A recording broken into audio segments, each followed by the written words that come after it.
Hello friends, welcome to our channel box office blockbusters. কথা বলবো দরদ এই মুভির দশম দিনের ওয়ার্ল্ড মার্কেটের কালেকশন নিয়ে, পাশাপাশি ওভারসিজ মার্কেটে ইউনাইটেড আরব ইমারাত, অস্ট্রেলিয়া, কানাডা, নিউজিল্যান্ড এই চারটি কান্ট্রির তৃতীয় দিনের কালেকশন নিয়ে। পাশাপাশি কথা বলবো পুষ্পা দ্য রুল। আপনারা জানেন আল্লু অর্জুন স্যার, যাকে ইন্ডিয়ার এখন সবচেয়ে বড় সুপারস্টার বলা হয়, যাকে ইন্ডিয়ার একজন মেগা স্টার বা ইন্ডিয়ার ইউথ আইকন বা ইউথ ফ্যানবি বলা হয়। আপনারা জানেন তাকে কিন্তু অনেকেই এখন বর্তমানে ইন্ডিয়ার ব্র্যান্ড ভাবছেন। যাই হোক, আল্লু অর্জুনের পুষ্পা টু আপকামিং একটি মেগা প্রজেক্ট। মুভিটি এত বেশি রিকভার করেছে যেটি ইন্ডিয়ান ইন্ডাস্ট্রিতে এর আগে কোনো মুভি করতে পারেনি। এরকম সাপোর্ট কোনো মুভি পায়নি, কারণ মুভিটি যা বাজেটে তৈরি হয়েছে, এমনিতে তো বিগ বাজেট মুভি, এরপরে মুভিটি বাজেটে 3 গুণ রিকভার করে ফেলেছে, যেটি অসাধারণ।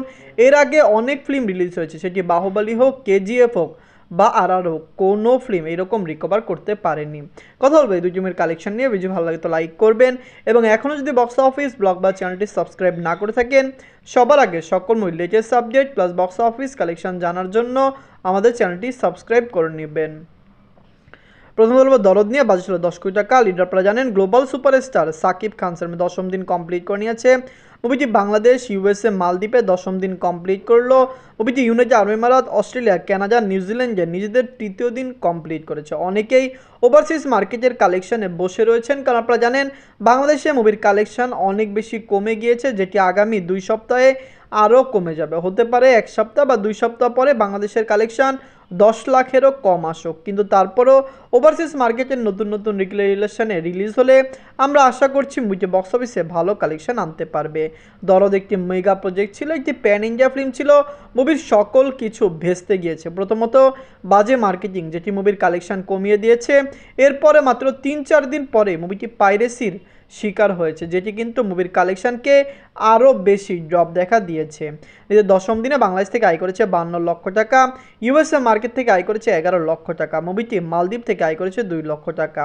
বাংলাদেশ, ইউএসএ, মালদ্বীপ এই তিনটি কান্ট্রিতে মুভিটি 15 নভেম্বর রিলিজ হয়েছে। দরদ সাকিব খান স্যারের একটি মেগা প্রজেক্ট ছিল, সবাই এই মুভি নিয়ে অনেক বেশি এক্সাইটেড ছিল। আমি নিজেও এই মুভি নিয়ে এক্সাইটেড ছিলাম যে মুভিটি বক্স অফিসে একটি মেগা ব্লকবাস্টার কালেকশন করবে। দরদ এসেছে, মুভিটি মেগা প্রজেক্টের কালেকশন করতে পেরেছে, কিন্তু যেরকম হাইপ তোলা এই ফিল্মটি ছিল, মুভিটি তার হাইপের সাথে কালেকশন মিলাতেই পারেনি। নিজের তৃতীয় দিনে ইউনাইটেড আরব ইমারাত থেকে আয় করেছে 6 লক্ষ টাকা, অস্ট্রেলিয়া মার্কেট থেকে আয় করেছে 10 লক্ষ টাকা, কানাডা থেকে আয় করেছে 2 লক্ষ টাকা, মুভিটি নিউজিল্যান্ড থেকে আয় করেছে 2 লক্ষ টাকা। এই সকল কান্ট্রিতে মুভিটি 22শে নভেম্বর রিলিজ হয়েছে এবং রান করছে।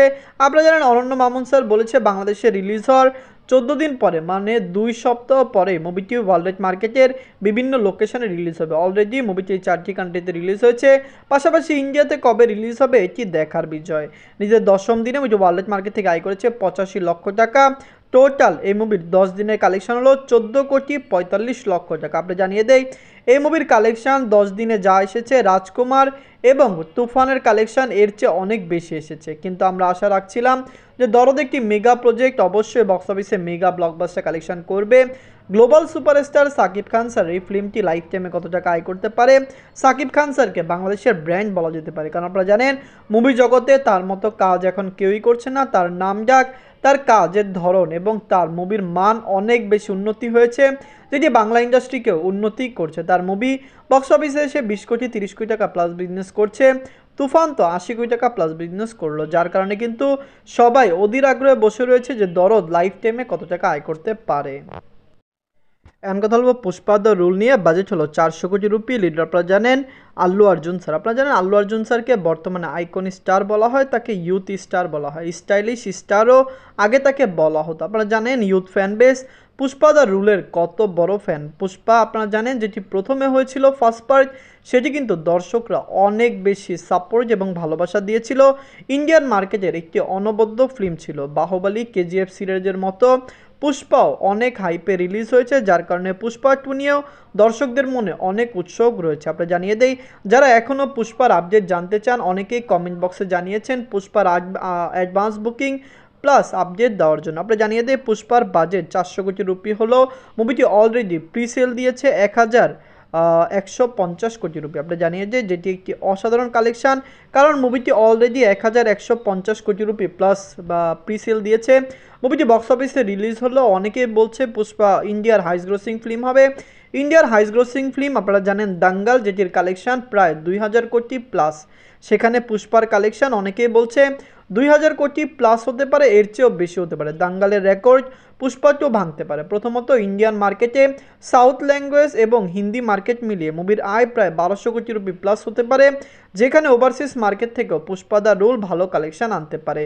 যদি মুভিটি ওভারসিজ মার্কেটে ভালো কালেকশন আনে, আমরা আশা রাখছি মুভিটি দাঙ্গালের কালেকশন বিট করতে পারবে। আপনি জানিয়ে দেই ইন্ডিয়াতে এখন পর্যন্ত highest grossing first day collection best opening নিয়েছে আর যে র্যাকেটটি ভাঙতে পারে পুষ্পা 2, কারণ পুষ্পা 2 ফার্স্ট ডেতে কমপক্ষে 250 থেকে 300 কোটি রুপি প্লাস বিজনেস করতে পারে। অনেকেই চিন্তা করতে পারছেন না যে প্রথম দিনে 300 কোটি রুপি কীভাবে সম্ভব। প্রথমত মুভিটি হিন্দি মার্কেটে কমপক্ষে একটি ভালো ওপেনিং নিবে, সাউথ ল্যাঙ্গুয়েজগুলি থেকেও মুভি ভালো কালেকশন নিতে যাচ্ছে, যেখানে ওভারসিজ মার্কেটেও মুভির ভালো কালেকশন আসবে। আর থেকে অনেক বিগেস্ট ওপেনিং পুষ্পাকেও নিতে পারে। আপনি জানিয়ে দেয় আল্লু অর্জুনের মতো ফ্যান বেস এখন ওয়ার্ল্ড ওয়াইড মার্কেটে ইন্ডিয়ার আর কোনো অ্যাক্টরের নেই, তার ফ্যান বেস ইন্ডিয়াতে সবচেয়ে বেশি। আপনি জানিয়ে দেই পুষ্পা যে একটি মেগা প্রজেক্ট বা পুষ্পার রুল যে অনেক ভালো আয় করবে, এটি অনেকেই প্রথমে চিন্তা করতে পেরেছিল। কারণ আপনি জানিয়ে দিই যখন পুষ্পা রিলিজ হয়েছিল তখন পুরো ওয়ার্ল্ড ওয়াইড মার্কেটের অবস্থা খুবই খারাপ ছিল করোনার কারণে, কিন্তু তারপরও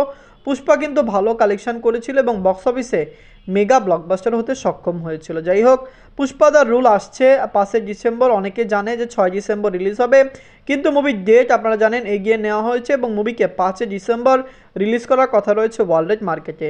দরদ কেমন লাগলো? গ্লোবাল সুপারস্টার সাকিব খান স্যারের এই ফিল্মটি লাইফ টাইমে কত টাকা আয় করতে পারে? কমেন্ট বক্সে জানিয়ে দিন। ধন্যবাদ।